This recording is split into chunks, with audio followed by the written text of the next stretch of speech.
بعضی سلاح‌ها برای شلیک ساخته نمیشن. برای ترس ساخته میشن. موشک بالستیک دقیقاً یکی از همون هاست.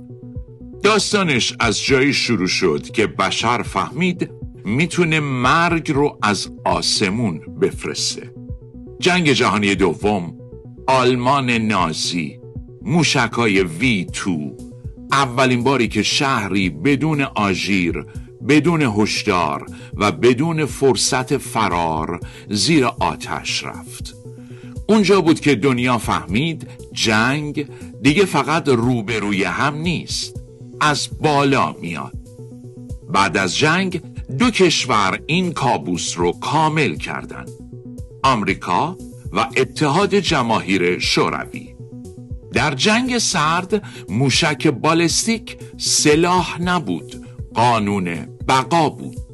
هر طرف باید ثابت می کرد اگر من نابود شدم تو هم نابود میشی. اسمش رو گذاشتن بازدارندگی، اما واقعیتش ترس متقابل بود. امروز باشگاه دارندگان موشک بالستیک خیلی محدوده.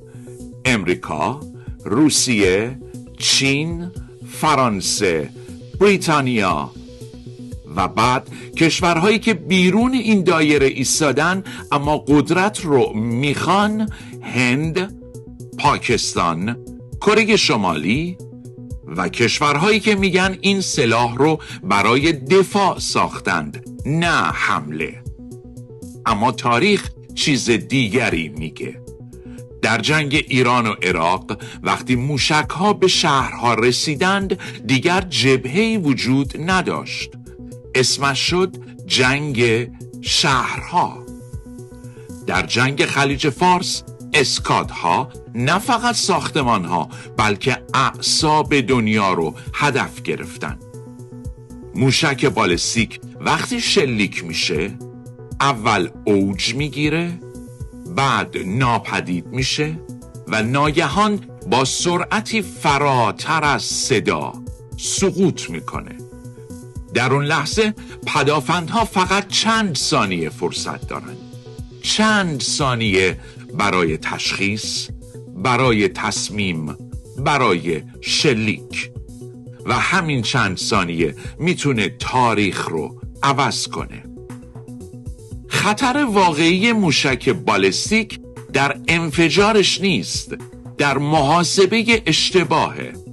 یک رادار، یک تفسیر غلط، یک دستور دیر صادر شده و بعد هیچ کس نمیداند چطور باید متوقفش کرد. برای همین است که وقتی سیاستمداران نامش را میآورند ژنرال ها ساکت میشوند و وقتی وارد تیتر خبرها میشود دنیا میفهمد این فقط یک خبر نظامی نیست، این یک پیام است. پیامی که میگوید بعضی سلاح‌ها برای جنگ ساخته نشدند، برای این ساخته شدند که جنگ هرگز شروع نشود. و در همین چارچوب نام‌هایی وجود دارند که فقط سلاح نیستند بلکه پیام سیاسی اند.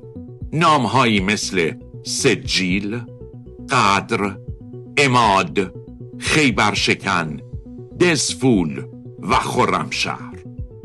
نام‌هایی که بیش از آن که برای شلیک ساخته شده باشند برای این ساخته شده اند که طرف مقابل دوباره محاسبه کند. و موشک بالستیک نماد همین تناقض است.